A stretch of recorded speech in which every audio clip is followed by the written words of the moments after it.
Hello po mga kabayan, kamusta po kayo? Sana po nasa maayos po kayong kalagayan. At tayo po'y magsama-sama magkomentuhan dito po sa Tambayan Makabayan. Mag-umpisa na po tayo. Komentuhan po natin yung kaganapan po. At ibalik tanaw po natin ito pong pagtatanong ni Senator Alan Peter Cayetano sa kanila pong witness na si Attorney Lotok. Dito po sa ibinibintang po nila sa Vice President sa pagtsugi daw po dito sa tinatawag na mga bangag ng kanyang ate at yung pinsan na tinatawag naman tambaluslos ng Vice President. Ito po mga kababayan, umpisahan na po natin ang mga pagtatanong ni Senator Alan Peter Cayetano. Pleasure of Senator Judge Alan Cayetano. I'm not going to ask a question just for clarification. May I just put it on the record? The gentleman may proceed and he has 2 minutes. If you look at the articles of impeachment, Article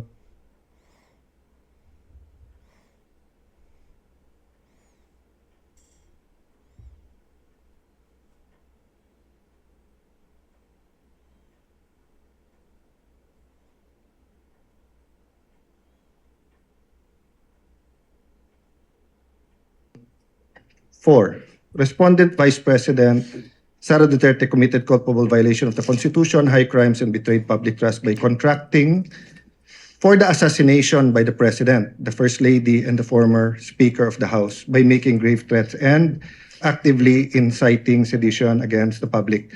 To be fair to the prosecution, I think it was asked of them that merely threatening for you is already, I hope I'm representing it correct, is already impeachable, Yes, sir. either high crimes, grave threats, or by culpable violation. Okay, Yes, sir. but there's a difference between saying that that mere statement is impeachable by alleging that she did in fact contract someone to kill. Because if you look at the next page, it is the position of the prosecution of the House of Representatives. The fact that respondent contracted an assassin no longer requires further proof, as it is already established under the material light of her own public admission. That's a conclusion of law. Because it is basic that if someone alleges that someone contracted assassin, you have to prove. Your Honor. Diba? So what I wanted to clarify, and Yes. to be fair to both sides, you can comment. As far as I'm concerned, ang understanding ko, the prosecution did not stop short by saying that by merely uttering that is impeachable. Yes. They went further to say that they are alleging that she did in fact contract an assassin. In fact, nowhere in her words assassin, in the words of the Vice President, was assassin or contracted. Contracted means may kontrata. Sinabi niya lang may kinausap siya. And yung assassin came from, at least on these documents, from them. So I just want to clarify because baka yung manunod, bakit nga naman hindi kailangan i-prove nasabi in public? Those, what I wanted to clarify, those are two different things. Whether the threat as said is an impeachable offense, but if you're alleging that there was an actual assassin contracted, you have to prove that. Yeah. As Your Honor, far as I'm concerned. Can I Mr. reply to that, Your Honor, please? No need. Yan po mga kabayan. Ito pa po mga kabayan, ito pa po yung isa. Napaganda po ng paliwanag ni Senator Cayetano. Ito pa po. Tingnan pa po natin yung isa po niyang question.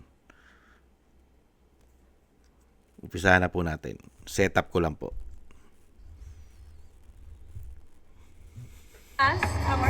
Is there a difference if the condition is legal or illegal?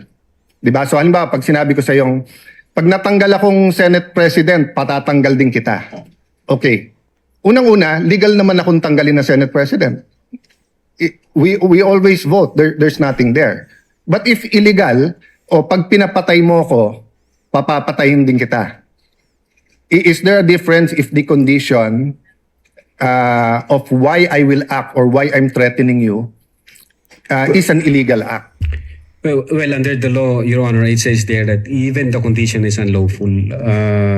So, regardless of the nature of the condition, Yes. sir. No, I want to get lang into your mind when you sign this because nga medyo novel yung case to for me. Even as a lawyer, I have to do more research and see anong ibig sabihin nito, grave threats dito. Because you keep mentioning, we keep mentioning here that this is the second highest official in the land. And therefore, pag trinete niya ang Pangulo. But who was the Vice President claiming na pwedeng magpapatay sa kanya? Tama. Again, Your Honor, yun po yung reason ba't nag-issue kami ng subpoena. No, Gusto po namin... sa reading nyo nung statement niya, sino tinutukoy ng Pangulo na mukhang mag-ooperate sa kanya ng Operation Romanov? Sinong pinagbibintangan niya? Well, una, kung ang pag-uusapan Romanov, Your Honor, ang alam namin na unang nagbigkas ng Romanov ay si Mayor Baste yata noong January 2024. Other Yes. than... That's irrelevant. Ang question ko, in the mind of the Vice President, sinong pinagbibintangan niya na pwedeng magpapatay sa kanya? You said you investigated eh. So mahaba na testimony niyo ni Agent John Mark. So of course, kasama sa investigation niyo, sino sa mind ni Vice President magpapapatay sa kanya? Well, again, Your Honor, since wala kaming makuhang valid information, Ano, hindi ba klaro sa video na ang pinagbibintangan niya is the First Lady, the President, and the Speaker of the House?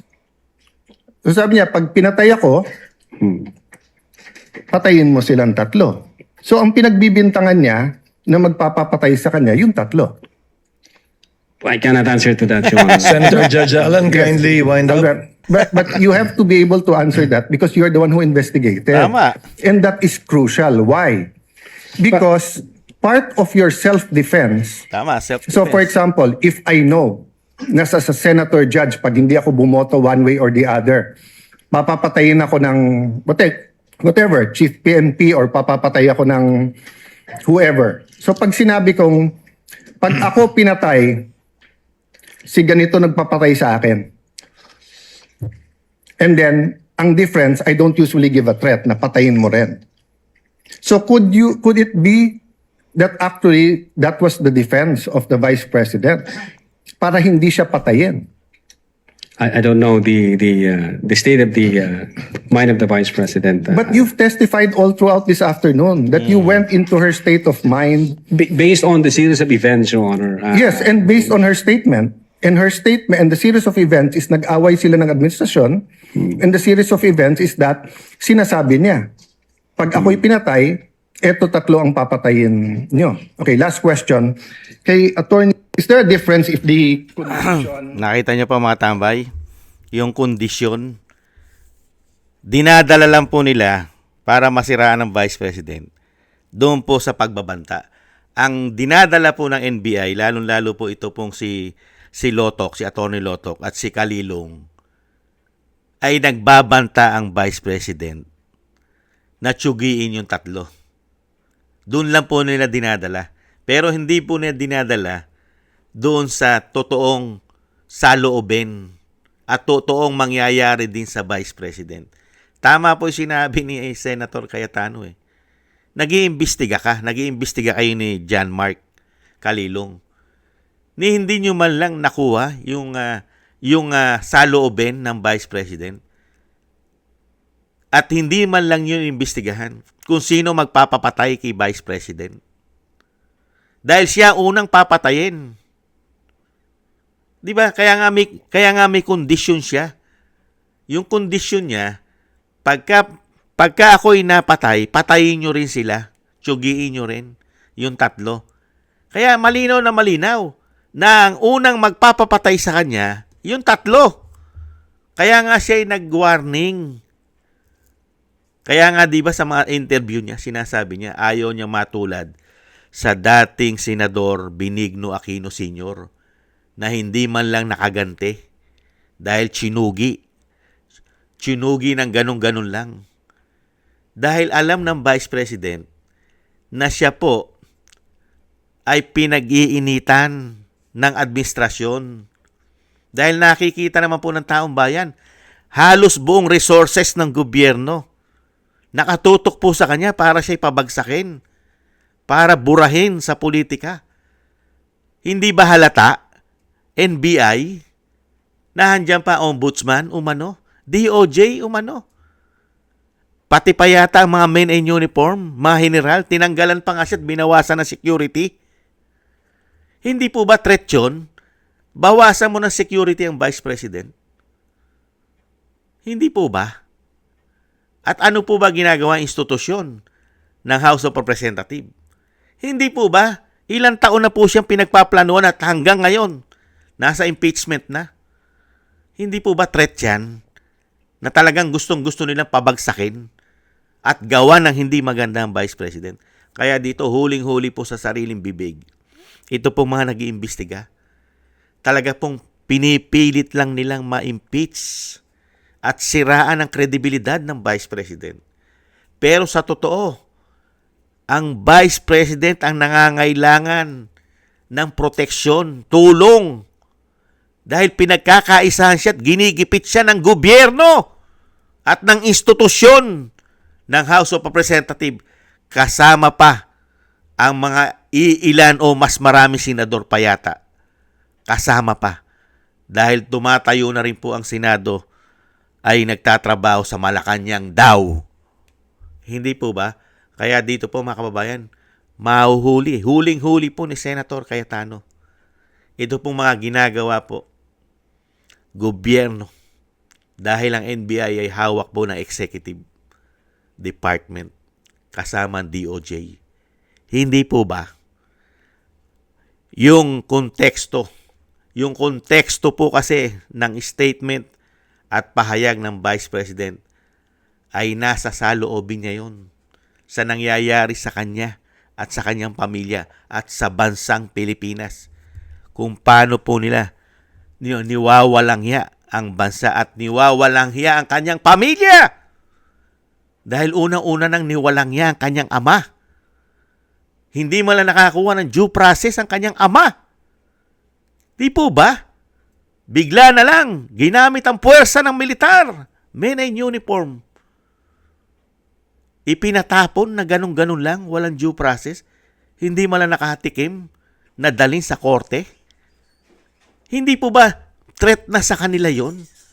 At pwedeng gawin sa Vice President dahil alam nila na susunod na presidente yan. Siya ang susunod na presidente ng bansa. Kaya nga pinababagsak nila. Dahil pag naging presidente ang Vice President, yari silang lahat. Napakarami nilang kaso at isusuka pa nila, maninakaw nila na yan ay pilit nilang pinagtatakpan. Real talk. Ano po sa tingin nyo mga kababayan? Dapat pa ba na ituloy ang impeachment ng Vice President? Kung ganito lang ang masasaksihan ng taong bayan? Sablay na sa lahat?